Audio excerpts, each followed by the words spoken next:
In this video, I am going to be showing you my optimized Paladin build in Elden Ring.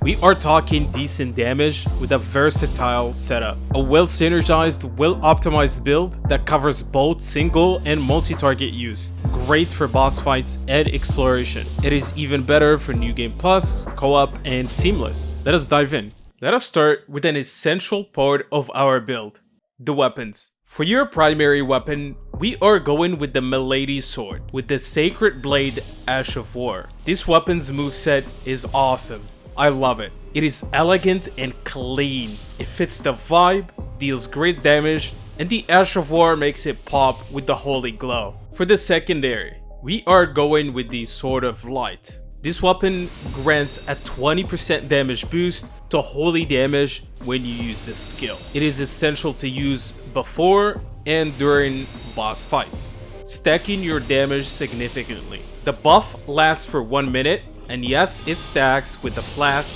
and Golden Vow. A great utility for a Paladin build. For your offhand, choose between the Dryleaf Seal for boss fights and the Spiral Tree Seal for exploration. This is the heart of our build. The Dryleaf Seal buffs the multi-layered Ring of Light by 15%, enhancing your single target damage, while the Spiral Tree Seal buffs your giant golden arcs by 20%, perfect for AoE situations during exploration. Now, let us talk scaling. Your build focuses on 3 main attributes: strength, dexterity, and faith. I lied. Just faith. You are the most holy caster paladin out there. At 40 faith, your damage stands at 1037. This increases to 1254 at 60 faith, showing a 21% boost. By the time you reach 80 faith, your damage skyrockets to 1464, a 41% increase. At 99 faith, you are dealing 1727 damage, an impressive 66% boost. Unlike your weapon scaling, leveling faith for incantations shows significant differences that cannot be ignored. Going above 60 faith is a 45% increase. It is worth it in my opinion, if you can, that is. Defense is important for a Paladin build. I recommend 2 excellent armor sets. The Black Knight set, which offers great poise and defense with 32 physical damage negation at 32 weight.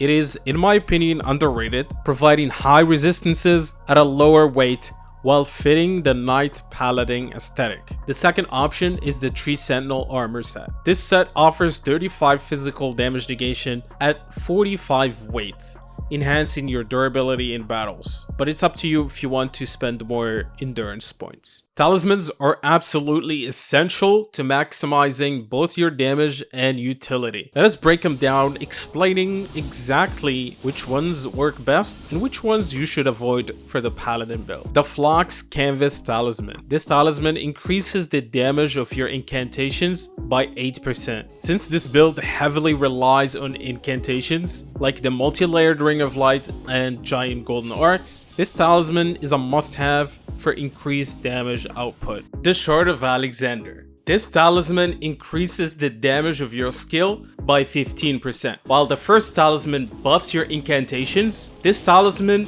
buffs your weapon to make it deal great damage. Both are balanced and optimized. The Sacred Scorpion Charm. It increases holy damage by 12%, which works not only with your weapon, but also with your incantations. This boost will help you deal more damage overall in both boss fights and exploration. Please ignore the 10% damage taken. It is worth it in the long run. The 4 talisman slot depends on what you are doing. Use the Blessed Blue Dew talisman while exploring to restore 1 FP every 2 seconds. This talisman is incredibly useful since this build consumes FP rapidly with its high casting nature. It helps sustain longer exploration without the constant need for FP flasks. Or use Radagon's Icon for boss fights to increase your casting speed. This talisman is vital for getting those critical incantations off quickly.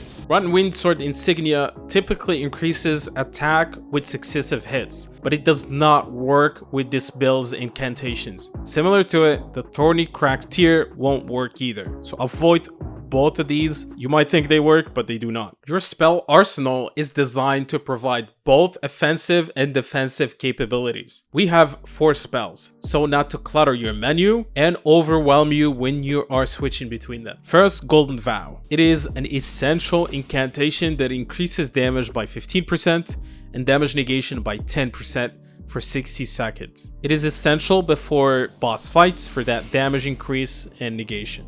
The second is the multi-layered Ring of Light. This is your primary choice for damage.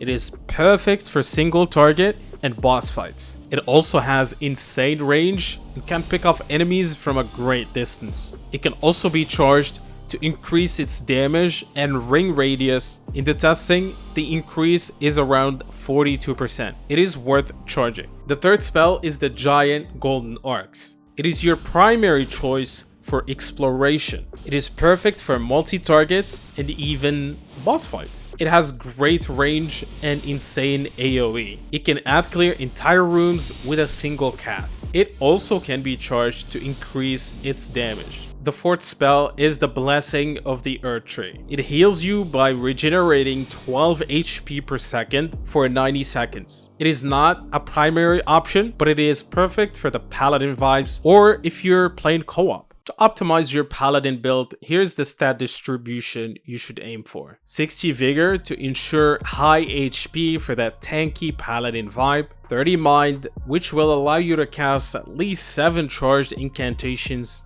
25 Endurance to enable medium rolling with your full set.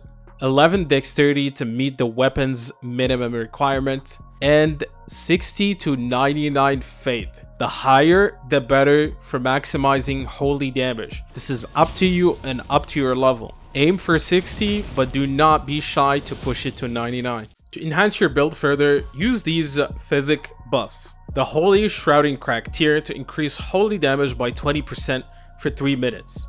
And pair it with the Opaline Heart tier to boost all damage negation types by 15% for 3 minutes, providing extra defense. Just pop the physic before every boss fight or even when you're exploring. A few additional tips to make the most out of your Paladin build. First, charge your spells most of the time for higher damage. If the boss is a bit fast-paced, go for the non-charged version. Second, your build excels in single target damage and has strong AoE capabilities, making it versatile for different combat scenarios. So make sure to use the right tool for the right scenario. There you have it, a comprehensive guide to building a powerful Holy Caster Knight Paladin in Elden Ring. This build packs a punch in combat and offers substantial support and versatility. Let me know in the comments what you want to see next. I take your answers and put them in a poll for people to vote for and make videos around them. If you want to see my recent video on Moog's Spear, it is one of the best weapons in the game and I made it even better. Check out this video.